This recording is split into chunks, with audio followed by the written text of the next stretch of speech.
menyapa kehidupan dengan segala keajaibannya. Namun, semakin dewasa dan bertumbuh, saling memahami tak lagi menjadi syarat untuk hidup saling berdampingan.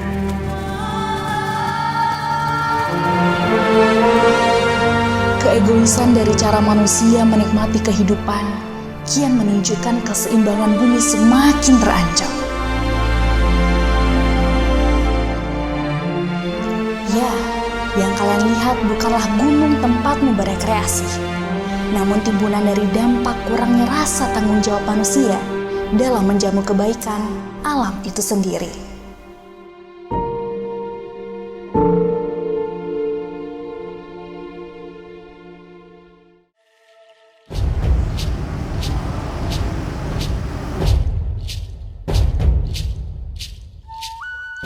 Yang sedang aku bicarakan adalah bagaimana sampah dan lingkungan semakin serasi. Hal yang terdengar manis, namun pasti tak satu pun dari kita yang akan merestui.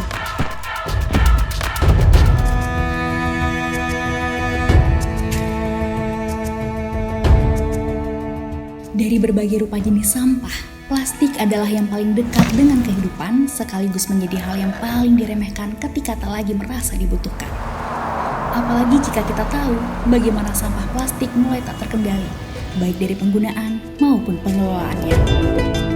Saat ini rata-rata total sampah yang masuk ke TPA Gampung Jawa adalah sebanyak 230 ton perharinya, atau dalam setahun bisa menghasilkan 86.505 ton sampah dalam satu tahun. Dari jumlah itu, 13,389 ton merupakan sampah plastik. Nah, itu baru yang dari Banda Aceh dan sekitarnya. Namun, jika diakumulasikan dari seluruh kabupaten kota yang ada di Aceh, pada tahun 2020 saja telah mencapai 259.410,35 ton dalam kurun waktu 1 tahun.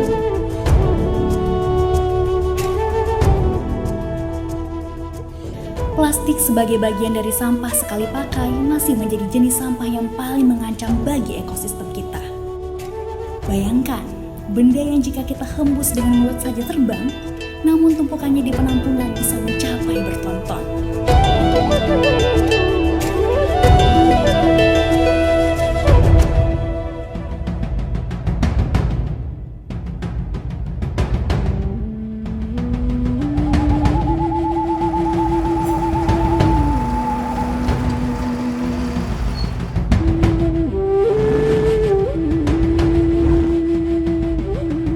Sejak akhir abad ke-20, produksi plastik memang sangat tinggi, mengingat beberapa kelebihan yang ditawarkan seperti harga yang terjangkau, fleksibel, dan juga memiliki daya tahan yang tinggi. Meskipun demikian, material atau bahan plastik yang mudah tersebut membutuhkan bertahun-tahun untuk dapat terurai. Bahkan, beberapa plastik puluhan tahun lalu masih tersisa di beberapa tempat pembuangan akhir atau TPA.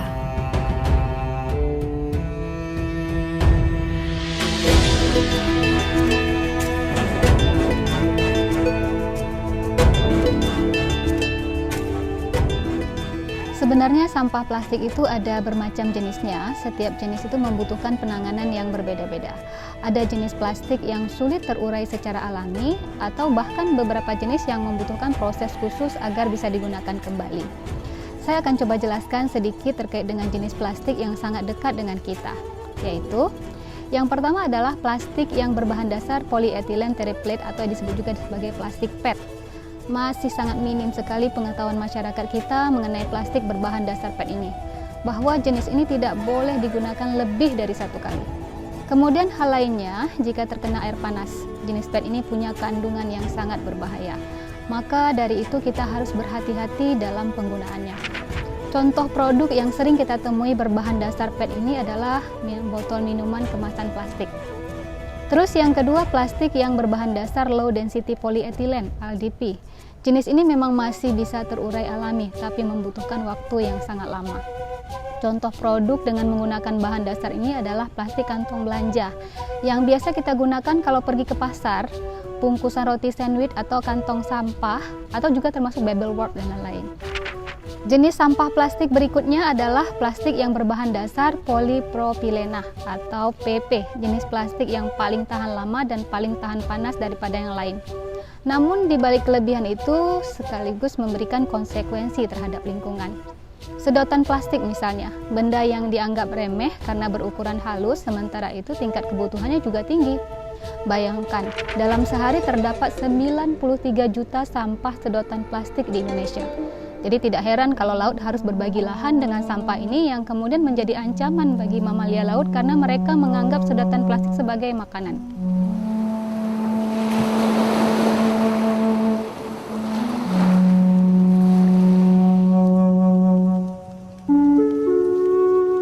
Mungkin tak butuh waktu lama sampai kita harus hidup berdampingan dengan penampungan sampah yang volumenya terus dan akan terus meningkat. Apalagi jika produk plastik ini secara serakah masih kita gunakan tanpa membatasi diri.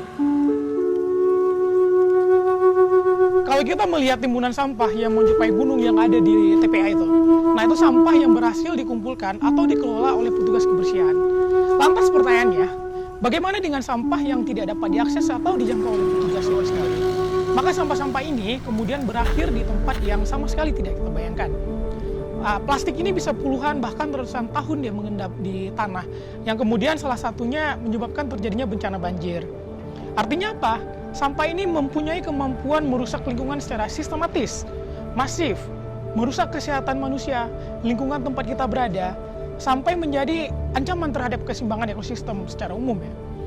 Termasuk yang menjadi konsentrasi global saat ini, bagaimana polusi plastik merusak biota laut kita.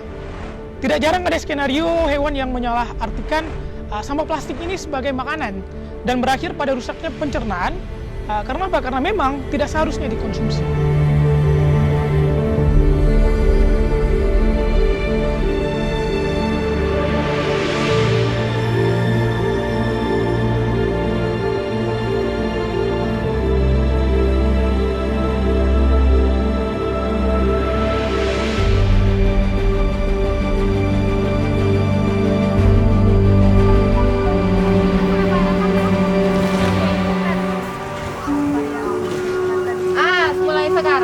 Buang sampah di situ lagi. Kakak bungkus yang memang yang botol kakak taruh di tempat di sana di dalam rumah itu namanya WCP, yang residu kakak masuk ke dalam wadah yang warna hijau. Ini tidak boleh lagi seperti ini. Ini kami turun hari ini untuk monitoring.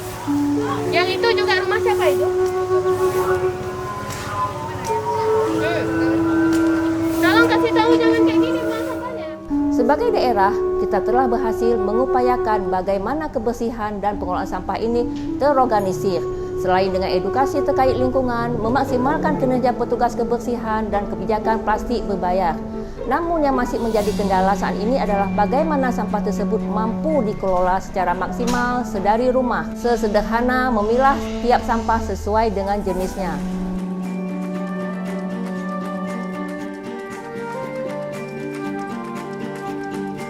Nggak rugi kalau kita mau inisiatif buat sampah residu, pemilihan sampah langsung di rumah. Kalau di sana kan lebih ribet. Kalau di rumah langsung kita taruh plastik tiga-tiganya, bisa kita yang untuk daur ulang di mana, untuk residu di mana. Dan kalau dengan kayak gini kita ada inisiatif sendiri, kan alhamdulillah dengan sendirinya sedikit tidaknya sudah membantu kebersihan kota.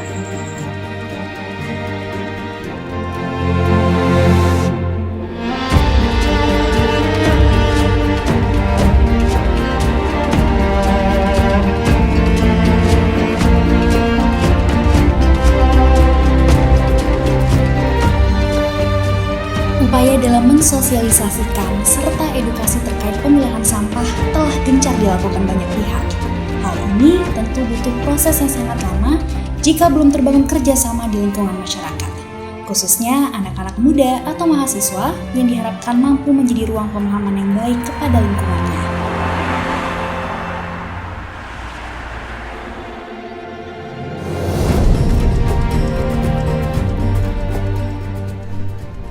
sebagai anak muda kita harus tahu kalau kita nggak punya banyak waktu lagi.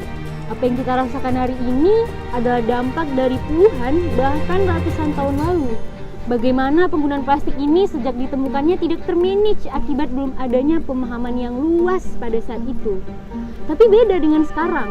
Perkembangan teknologi memungkinkan arus informasi hanya perlu 0 persekian detik melintas antar benua, yang mana artinya segala informasi apapun bisa kita akses, termasuk informasi tentang ancaman plastik ini.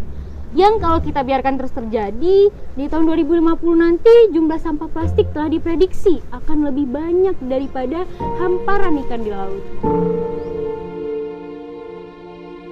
Nah, hari ini informasi tentang ancaman plastik bisa kita temui dimanapun. Tapi sayangnya tidak jarang kebiasaan penggunaan plastik secara egois masih sulit untuk kita tinggalkan. Karena sudah menjadi budaya. Maka semestinya di era informasi kita mampu menumbuhkan budaya baru terkait bijak menggunakan plastik. Khususnya para generasi muda dengan menggunakan jejaring sosialnya. Agar semangat ini menyebar dari meja ke meja, kelas ke kelas, antar gang di dusun rumah kita, hingga mencapai kesepakatan bersama. Bukan hanya menjadi kebiasaan baru, namun hal ini harus bisa kita ciptakan sebagai tren positif untuk kita lakukan bersama.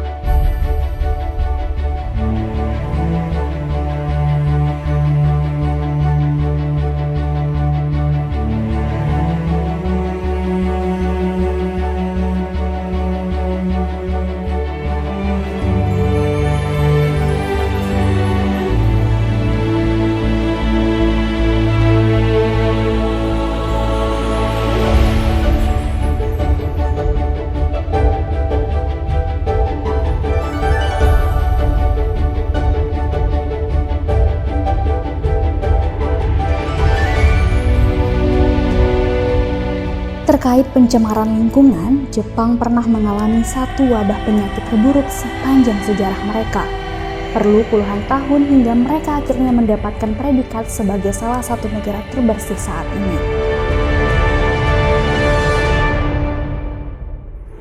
Sama halnya seperti pandemi virus COVID-19 yang memaksa kita secara drastis untuk membangun budaya hidup sehat dimanapun kita berada. Tentu, kita tak pernah mengharapkan musibah yang lebih besar menjadi pintu gerbang untuk mengubah pola hidup bersih atau sebatas bertanggung jawab terhadap bumi yang kita pijak saat ini. Jangan buang sampah sembarangan. Menghentikan bisnis produksi plastik bukanlah solusi apalagi rasional untuk kita lakukan selama konsumennya adalah kamu sendiri. Karena bukan plastik yang menjadi masalah sebenarnya, tetapi bagaimana kamu memilih untuk berurusan dengan plastik secara lebih bijak.